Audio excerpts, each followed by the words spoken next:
guys, barbecue fans, Charlie the left side, Big Vin Picaro, my right side, and special guest, Tommy the Butcher, and we are here to talk about Texas barbecue. Fellas, I mean, that was a tremendous trip. Fantastic. Amazing. You know, great time. After we got over our first flying episode, once that got past us, we had a great time. I don't know. What'd you think, Tommy? You know, everybody can have their own opinion, but as far as I'm concerned, Texas barbecue is where it's at. It's number one, and I don't think anybody can eclipse Texas barbecue. That's gonna get some comments. So let's get into the debate. Yeah. Well, it's different, right? It's Absolutely. The different angle. It's not much whole hog, if any. You know, it's very beef oriented. Yes. No offense. You know, those beef dino ribs and the brisket and that stuff. It's just a little different animal, man. In my opinion, I mean, not that one's better than the other, but very different. Totally agree with you. It's just a different aspect of barbecue. But one thing I gotta say is, you know, this podcast is going to air on this coming Friday at May 1st. We're filming this on a Monday night, but tomorrow night our Goldie's Destination Q is going to be posted. So all I know is, you know, I was watching that, and in the year since I've been doing this, I've been retired for a year, and I've been doing all these barbecue runs. I'm turning into one of the biggest fat f***s on the planet. So I need to reverse course, but at the same time, keep this going at the same time.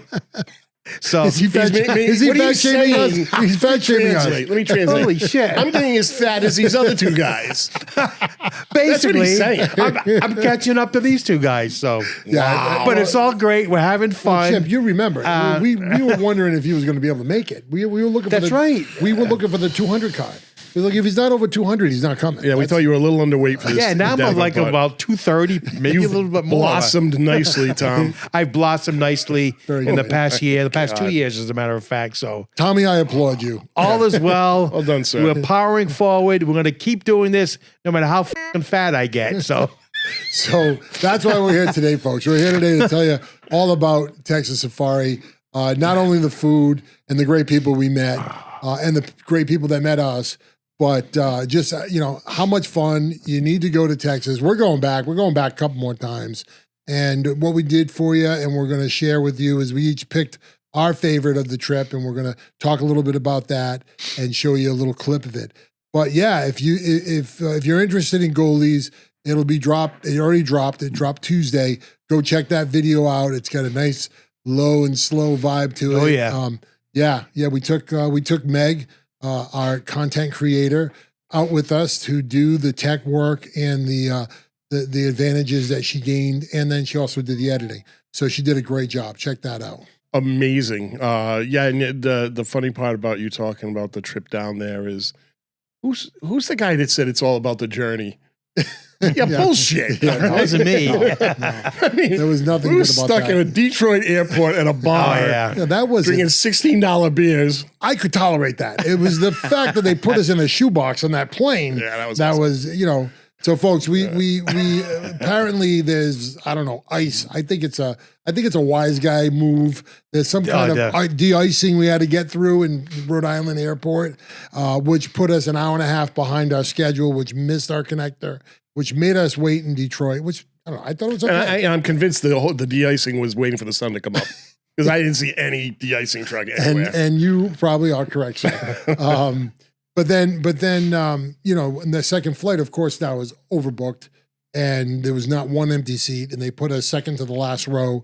It was just miserable, but you know, hey, we got through it. One positive end to that whole story is we had a layover in Detroit much longer than we expected, but that gave us the opportunity to sample Detroit-style pizza.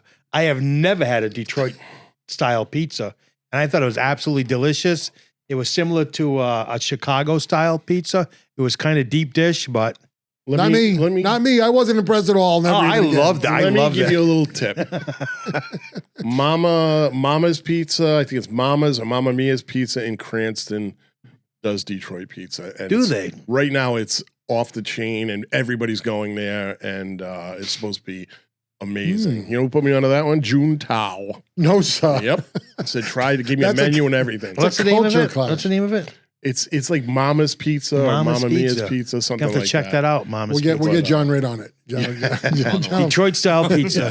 It made that pizza that we had in Detroit look like they didn't even know what they were doing. yeah. So who wants? We might as well go with Goldie's first. It was your pick for tonight. Let's go. Goldie's number one. Oh, one more thing. I'm sorry, Tommy. You need to know that our travel agent, Tommy the Butcher, was the one who put this together. He followed Texas's top 50 for 2024 and picked out some nice places in and around Dallas-Fort Worth area. So he put that together. But for tonight, we all picked our favorite from the trip. So now you can continue. So if you're looking to plan a barbecue trip, talk to this Tommy will consult for a small fee, maybe not so small fee, and he does a fantastic job. Yeah. So what got us focused on this Texas Safari was referencing Texas Monthly 2025 December issue, where they come out every 4 years and they list their top barbecue restaurants in all of Texas. And Texas is a big place, and it's very difficult to navigate a safari out in Texas unless you break it up. So initially we started off with the Dallas-Fort Worth area, north of Texas, and I focused on the top 10 places as well as the top 50 places by Texas Monthly. And lo and behold, Goldie's Barbecue was number 3, and Dayne's was number 7. So obviously we focused in on Goldie's. Goldie's has gotten the number 1 in recent years. 2021, they were the number 1 ranked Texas barbecue place. They opened in 2019, 5 friends out of Texas, young guys. They opened a barbecue place of all times during COVID. Now, so many places failed during COVID. Here comes a barbecue joint that actually thrives as a result of COVID. And they opened in 2019, and 2021, they actually attained the number 1 barbecue joint in all of Texas, according to Texas Monthly magazine. So we're heading down there. Of course, we got to hit Texas. Goldie's Barbecue, number 3 on day 1. Well, I knew we were in for it when we got our asses up at 7 o'clock in the morning and ran down there to get there. Place opens at 11. Okay. We got there at 8:15. There was 20 people in front of us already. No lie. By the time we got to the door, there must have been 150, 160 people in line. Yep. Crazy. On a Friday morning. Yeah. I got to say, and I don't want to be the Debbie Downer today, but I will take the role for a little bit. If there's one thing I got to say that's different about Texas barbecue that makes it unpleasant for a New Englander is they're a little spoiled. It seems like, like you said, they open up at 11. They're only open until 1:30 till they sell out. They make their total yield in that time, and that's it. Now, food, fantastic. They're not spoiled in their efforts. They kill it, absolutely. But it's just like, right, Tom, you went on the internet. You couldn't get any information on the internet. They don't even put their effing menu up. Just to give you an example of what Vinny's trying to articulate here. Goldie's Barbecue, all right, 2021, number 1, Texas Monthly. 2025, they dropped to number 3, which is nothing negative about Goldie's. There's so many places that have begun to rise through the ranks over the years. But if you go on Goldie's website, they don't have a menu on their website. No menu. Zero information. On top of that, they're open 3 days a week. Friday, Saturday, Sunday. They're open 11 to 3. Guys, do the math. They're open 12 hours a week, for Christ's sakes. I'm not disagreeing. Well, I'm kind of disagreeing with you, but disagree. These guys are like, we got great food. Here it is. Come get it. That's exactly what it is. That was my work ethic. My father would get out of the grave, come wake up and slap me in the mouth. Right? You'd be like, what are you doing? It's amazing, but it kind of keeps them cool. Like you said. So these 5 friends, I don't know if the other 2 bought out or what they did, but they're down to 3 now. They're down to 3. The other 2 kind of moved on to bigger and better things, basically. Okay. One, as a matter of fact, has opened her own place. Really? Barbara, I don't know her name, but Barb's Barbecue, which is down. Barbie's Q. She's moved along, and there's another guy, Johnny, or Jerby is his name. He's moved along to other things, but they have received a tremendous amount of media attention. And this is not just Goldie's. I mean, it seems like everybody kind of has that swagger out there. Absolutely. They know they're the best. I mean, actually, one of the nicest people I think we met that's not on this list tonight, but Yerby's. Yerby's husband and wife team. No pork there, all beef. But it's halal, by the way. So humble, so grateful. Right. Their goal is not only to serve you some good food so you come back and talk about it, but is also their motto over the door. Come in as guests, leave as family. Exactly. Is really what they're all about. But still, we had to wait 3 hours to get in there.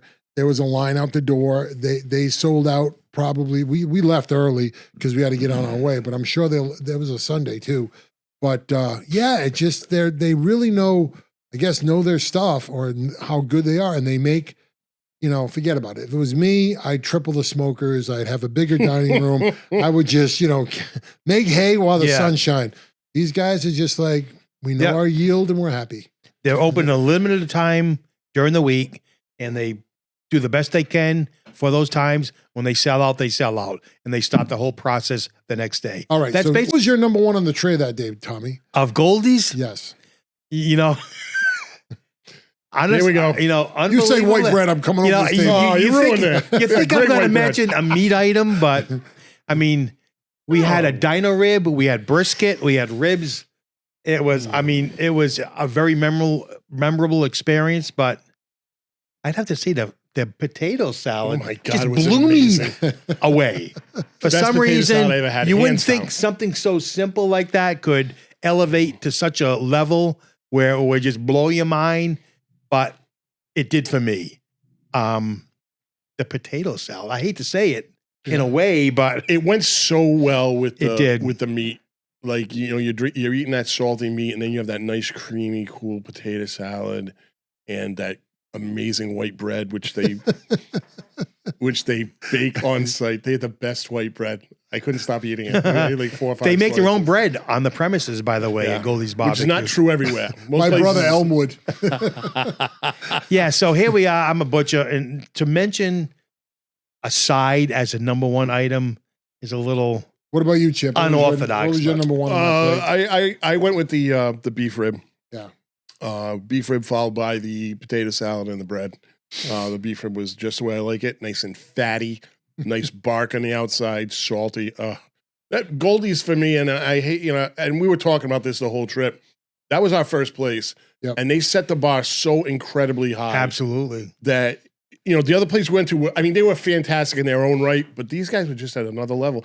And what I was going to say to you is, if you're going to be like that, like you said, open a few days a week, open limited hours, your food better be off the chain. And it was. Yep. And it is. And that's why people keep showing up there. Yep. So if you got that covered, they're like, oh, what are we going to put flyers out? Muhammad Ali of barbecue. Yeah. They're one of the best. And you think of thousands of barbecue joints in Texas, and you get, you're in the top 3. It's out here. Yeah. Now, Goldie's BBQ is basically a straightforward style of barbecue. Everything is standard. They don't do anything like too out of the box creative. There are a lot of places that have come along the years where they're doing what's called craft barbecue. Fusion. Where they're getting fusion. We're getting creative with what would be considered basic. But Goldie's just knocks it out of the park. Bottom line, straightforward, in your face, quality barbecue. And you said a mouthful there, because both of you guys, when you say craft, fusion, right? These are words that other barbecue joints throw at themselves to raise the price. Correct. Okay, Exactly. This place wasn't cheap, and they didn't have to be cheap, and they didn't have to be craft. It was just good old-fashioned barbecue that knocked your socks off. Exactly. Do what they do. Keep it simple. Stay in They your do lane. it right. Yeah. Stay on target. Stay in your lane. That you said it right there. Yep. Yeah. And you're like, you look at the place itself. It looks like when I first walked in, I said, "My God, this looks like Camp Crystal Lake from the Friday the 13th movie." When are they moving? It's a shack, a big shack, but you get your smokers over here. You got an L shape. You got a small dining room. What did it have? Like 10 tables in it. Yep, that's it. You got some picnic tables out back. That's it, man. Yeah. Come in. Most people didn't eat there. I mean, some people did, but most of them were taking on the bag and going. Yeah. Yeah. Yeah. I mean, just a once in a lifetime experience. I enjoyed watching the people who showed up at 11 at opening hours, thinking, and they just drove in, saw the line, Did a victory drove lap. away. Yeah, there was a lot of in, that. screw this, and left. Yeah, it was a pretty big line. I'm glad we followed Tommy's advice, our travel agent's advice. So Yeah, so Goldie's, I mean, in my book, I mean, they were just, I mean, worth the trip itself. And I mean, I don't say that lightly. You know, for us to go down there, and obviously it's not cheap, and but their food was tremendous. What did you like? Who did you stand out with? Dayne's was my number one. They were another one of Tommy's picked. I think Tommy said, you say fifth Number or- 7. Number 7. They were in the top 10, Texas Monthly 2025. Yep. So great. And what I did is I cheated. I looked at a video the night before, and it was actually Matt Pittman from Meat Church was interviewing Dayne about his smash burger, because The OG burger. OG smash burger. Yes, it used to be special only, but now it's on the menu every What's day. OG mean? Oh, it means original gangster. There we go. That's I'm right. learning these guys. Yeah, they'd be surprised how many kids don't know that. But anywho, I really like that because it was more for me. So you know, I love all barbecue, and bottom line, like Chip says, hey, it's salty meat. How can you say no, right?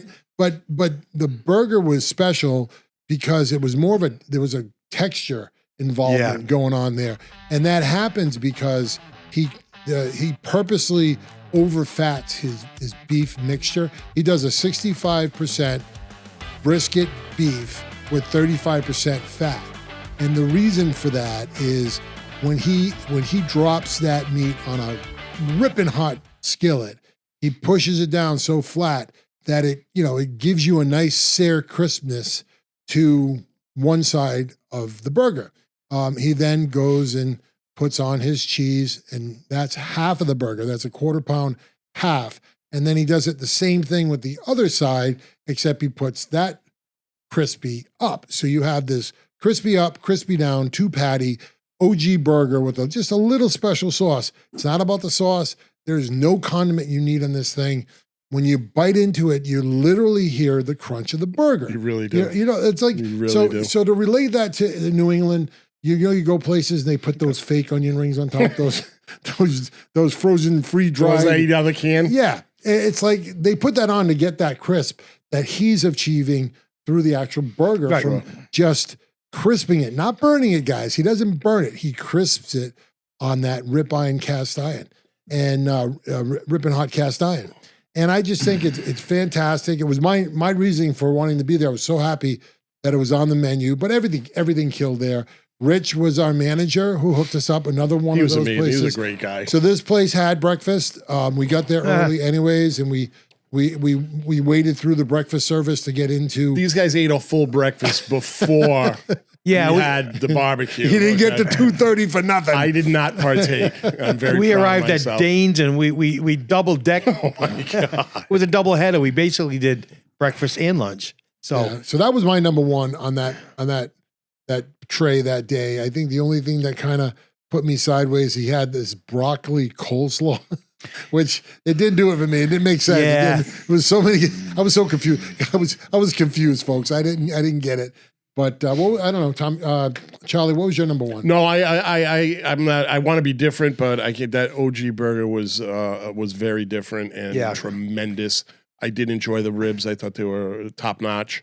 And then I know what Tommy's gonna talk about. yeah, I know you know. First of all, I want to talk about the OG burger. Yeah. I mean, simplicity sometimes just speaks loudly, and sometimes keeping it simple, less is more. And with that OG burger, it's basically nothing but a 65% lean ground brisket, and they just, like Vinny was saying, they just sear that off, 2 patties, they top it off with some sliced red onion and then a special sauce. That's it. Yep. As simple as can be, but sometimes simplicity just knocks it out of the park. But I know where you're going now with this. It's like freaking kolache, man. That's right. I've never had a that kolache in kolache. my life until we Who went to even knew what a Dayne's. kolache was? What is a kolache? Kolache is like a Czechoslovakian. Yeah. Dessert. It's like a breakfast pastry. It's done with a yeast, so it rises up. It's very soft, and they do it with different fruit fillings. It's almost like a Danish, but it's different. It's like a different. cheese Danish if Right. if the pastry was better and fluffier and it just like melts in your mouth. Yeah, And crazy. they had blueberry. They There goes had our cherry. Danish audience. That kolache, man, was just knocked my socks off. Did anybody else serve that? Do we run into that anywhere That's else? the one and only kolache I saw the entire time. I don't think. No, but you know what? We did have that, but we had it in Portland. When we were at Wilson, when we were at Wilson, They had a kolache? They had a kolache. I'm trying to make it short. Jesus. Yeah, no, when we were at Wilson County, we talked about the kolache when we were talking to them. That girl, Dana, was it Dana, the pastry chef there? Oh yes, They made a kolache, which I didn't even know we knew. So we learned it really there, but we didn't like, hit on it I never hard put that together. until we Yeah. put it together there. That kolache and then was- we saw a kolache store inside a kiosk at the airport leaving. That's But, right. Yeah, it was like, what the heck? Now I'm seeing kolache everywhere. It's like one of those things. Once you hear it, you can't unhear Yeah, it. that was memorable Yep. beyond a doubt. And we got lucky. I mean, the whole staff was like, "Where is everybody?" Yeah. You No, know, yeah, and everybody was like, "Well, there's I guess Houston had a UFL football game on, or Yep. there's a spring game somewhere." And- Masters or something. too. yeah, It was everybody was like, "Oh, It somebody's was at the Sunday football morning. game," It was but Sunday yeah, afternoon. They said usually it's out the door on a Sunday. Yeah, you guys are gonna love it got when you lucky. get a chance. It's not out yet, but when that episode comes out on Destination Q, you're gonna love it because Tommy does a great interview with one of the pit masters there. We got into the pit room. Richard was so nice that because we got there so early, it was pre-service of lunch. He actually had Tommy sit in the pre-service meeting to get everybody hyped. Yeah, so it that was a pretty staff cool. meeting. Staff meeting. It was very That pretty interesting. cool. Yeah. Yeah, you'll enjoy Free that. meal, yeah. What was amazing about Dayne's, mostly my biggest takeaway from that, was they do a breakfast service. So Mhm. they open up at 7:30 in the morning. This was the only barbecue place we found that opens for breakfast. And they open up 7:30 in the morning, and then they shut down for about an hour late morning, and they transition into a lunch service, which is from 11 to 3. So, and they did that pretty seamlessly. I was pretty amazed. Yeah, well, their whole theory is you get there early, we got something to eat for you while Yeah. you wait, Right. and then you get Right. into the Plus, barbecue stuff. plus they're there early cooking, so they might as Sure. well Right. serve. And you say 11 to 3.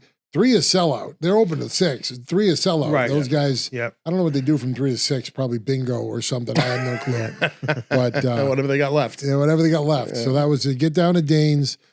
You'll like that. So Number 7. number 7. Where was that? I can't. It was in kind That of was west in western west Dallas. of Dallas. I can't remember. That was in You were learning me about the hills out there. in Yeah. western Aledo. Dallas. Was that Aledo, Texas? Aledo, Aledo. Texas. It was right outside of Fort Worth. So Yeah. yeah. I'm pretty sure it was Aledo, Texas. See, travel agent. I'm telling you, Mm-hmm. he's missed his calling.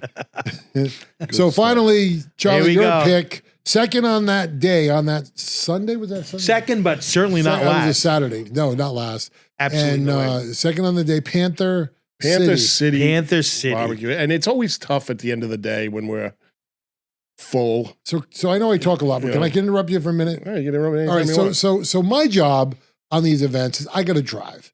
So usually when we get to the second, third place, I'm done. I'm done with traffic. I'm done driving. Done eating. And I need a bar. I was like, I hope to goodness there's a bar at this next place. And boy, was there a bar. Oh, and yeah. boy, were there two great What were their names? bartenders. You remember? Christy and I want to say Sarah. Sarah, I think it was Sarah Yeah. and Christy. It was fantastic. Right up our alley. Friendly, kind, how to tolerate us people. They were looking, they literally. No they problem breaking our balls. Did you ever see Men in Black when the robot, like the little man comes out of the guy's face and there was another being Yes. inside? They were waiting for something to Yeah. jump out of our faces. They were like, these people can't be real. They were have looking to at be- Meg, who was on tech, wondering how the hell did she get mixed up with Oh, that these was a guys? scandal throughout the Yeah, whole oh, trip. yeah. They thought she was, I think, Yeah, they were like signing her. Do you Yeah. need help? blink twice. Everywhere we went, we encountered that. Yeah, I wonder why. The airports. How the hell is Meg with these three? Three monsters jablokes? and Meg. So, go I ahead, said Jim. she's a lion tamer. All right, Charlie, I'm sorry to interrupt. What Yeah, were you No, saying? that's what I was Go going to say. on. As soon as we walked in there, listen, I have a bad habit of judging places by their bar. Goldie's does Nothing not have wrong a with bar, but their food is so good it didn't matter. this place has a bar right up my alley, you know, nice, maybe like 25 seats, golf on, all the people coming, outdoor seating, indoor seating. The two bartenders, which they make or break it. If you're a good bartender, I mean, you can sit there all day. Yes. And I had a great vibe, a great party vibe. It was busy. You know, a lot of guys coming off the golf course to stop in and eat and watch the Masters. But yeah, the food was absolutely first rate. And folks, tell us what you think about awesome. the atmosphere, because to Charlie's point, we had a meeting set up. We did have one of our team members, Kaylee, set up all our appointments. Thank you, Kaylee. And unfortunately, the gentleman, Chris, who was supposed to meet us, couldn't get there.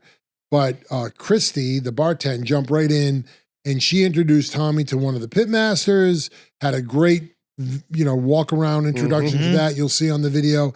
And then he met with the kitchen manager, who showed him all around the kitchen. Yep. So it was just amazing to see these 4 or 5 people that they're employees, right? Do they really care how important it is for? These were not the owners, right? No. They stood folks, up, they raised up, and they actually were very appreciative of our presence there. Yep. Very gracious, great host, and they showed us around and were very happy to show us their craft and what they do. Representation of. So Charlie, your number one. What was your number? My number one for what? For Panther City, or the food on the plate. I mean, you could probably remember that. Why? I don't even remember. Yeah, you do. It was those popper things. Oh, the Texas Twinkies. Yeah, the Texas Twinkies. They made a fantastic Texas Twinkie, and I've always said Big Bob makes the best. These guys are right up there with you, Bob. A little bigger, but fantastic. The bacon was just right, crispy. Everything's bigger in Texas. It literally is. But yeah, just that whole vibe in there. I was so, and to take the time and do all that when they were busy, like they were jamming. Oh yeah, they were. And they still took the time to show Tommy around and put up with me and him at the bar. And it was just a fantastic experience. Great place. Get out there, Panther City. Absolutely. I love the name. They had those, like, it was a pinwheel of pork belly with a jalapeno and bacon bottom, like kind of skewered together. I don't know if they call it nuggets or something. Their nugget. Oh, yeah, you're right. Yeah. Those were fantastic.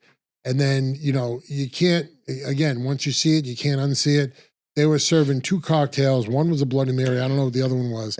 And they put this unbelievable sized burnt end on a skewer and dropped it in your drink. It was garnished with a burnt end. That was a full meal. It was a Bloody Mary, basically. Yeah. There were 2. There was another one you were drinking that was... I had like a Paloma. Yeah. But it didn't have any garnish of a burnt end. When I saw that, I was like, you got to be kidding me. Who's thinking of this stuff? So that was, that was fantastic. And there was plenty more. We ended up getting 7 DQs out of it. It was a great time, and none, I don't know, I just got to relive this little moment. So after our long day of flying and getting bumped and getting squished in the back of a plane, and then 2.5 hours of traffic to the Airbnb, we had to go 20-minute ride. We had to go out for dinner, and one place that our tech content creator Meg made us go. He's like, you gotta go to Buc-ee's. Here he is. So we went out to Buc-ee's and we did a nice little we had to try his food over there. So great brisket sandwich, great fried chicken, but you'll see it on the video because I know it's going to get probably more than the pork chop martini views on the short. But we got this man over here twerking to an inflatable Buc-ee in the entranceway of Buc-ee's. It was something scared the shit out of that family walking in. They didn't know if they should run or walk away. But eventually they're like, you go, baby. Along. We're doing the buck. Yeah. We're doing the buck at Buc-ee's. Doing the buck. Backside. Once again, we end up doing a cautionary tale about edibles and what happens when people take them. Yeah. We were still sober, I thought. At least I don't know. All right. I don't know. I'll say I don't know. But it is amazing we don't get arrested in more of these places. And, Tommy's trying, but so far we don't. You know what the other thing about Buc-ee's was? I mean, it's the world's biggest truck stop, and you can literally get anything in it. We could have bought a brand new, $1,200 smoker and a power washer. they had a whole deli case of just jerky. Jerky. Like It's like 35 feet. 35 feet of all these different kinds of jerkies. I got like 3 pounds of it. I threw most of it away because actually that's a lie. No. I brought it home. Well, can I tell that story? All right. So we get 3 home. pounds of jerky. We get home. We're in the car. We're driving away from the airport. I get a call on my phone, and it's a voicemail, and it says, "Can you come back? We have your bag. Can you come back and get your bag?" So Chip's in the car with me, and we're driving back, and I'm like, "What bag? I got my bags. I know what I had." And Chip's like, "I got my bag." He's like, and the bag was supposedly a blue bag. So like, "Oh, that's Tommy. Tommy left his bag. He had to go pay." Yeah, what an idiot. What an idiot. He went pay for his parking, left his bag. I said, so I called Tommy. Tommy, you got your bag? Yeah, I got my bag. I said, maybe he left it for half a minute, and they whatever. So anyways, get home. I get a second call. People are drunk. We got our bags. I'm not going to call him back. Next morning, third call. So I said, let me call him back. I'm sorry, sir. We have all our bags. He goes, oh, well, okay, but this one here has some wrapped meats in it. He went, what? Yeah, it's in a white paper and there's some kind of dried meat. I'm like, oops, that's Charlie's bag. I wonder what bag Charlie has. The bra did not fit in the bag that I had. That was a story. Jose at Delta, thank you, brother. You were amazing getting my bag back to me. And which, this is out of bounds, but how do I just walk in and take somebody's bag and walk out? How does that happen? Yeah, you said and all you the matched security the you got number. in an airport, how are you able to just go in there, take a bag, and go to your car? Yeah. There should be some kind of freaking process there. Anyhow, whoever's bag that was, I'm sorry. You're funny because you're saying, oh, we're over there going, oh, Tommy's a dumb idiot. Yeah, What an yeah. idiot Tommy isn't. Tommy forgot his bag there. No, it was me. It was me. I was the asshole. It was a great time, great adventure, as always. We'll do another one after ticket prices go down a little bit. Yeah, We're trying to get out to Memphis, but right now flights are crazy if you try to book a flight. We need to go to Atlanta. Meg's mom is waiting for us and her green egg. Are you sure we should do that? I mean, Meg's mom sounds like a nice person. You're sure? I think we should do it. All right. And we were talking about, and of course, okra came up. Okra, Because they mentioned the place, and right away Shannon. Oh, Hutchins. said- We haven't talked about Hutchins yet. Yeah, I know. We're not going out. This is Okay, we're not. only 3. We're not doing all 7. We're doing the tonight, top folks. 3, not the top all. But all we mentioned about, I guess okra's a big thing in Atlanta, and Shannon's like, yeah, we got to go over this place, and her and Meg were back and forth, and okra, and I was like, oh God, Tommy and his okra, he didn't want to deal with that. He says it's slimy. It's not slimy. Yeah, it's fried. It's great. okra slimy. So I'm we got to sorry. take. It is, especially if you put it in water or something like Yeah, that. it just has that gooiness to Okra it. water is the newest weight loss fad. I'm not doing it, obviously. So that's our adventures, folks. So far, we're not going to bore you with all 7 places. Get to Dallas Fort Worth. Oh, I'm sorry, we have to. I got to give a shout out. Yeah, you have to. I got to give a shout out to my dear friend, Mo Kelly Pacenti, who I went to high school with. We were the best friends during high school years. She lives in Austin, Texas, and her family owns and operates Pacenti Hospitality.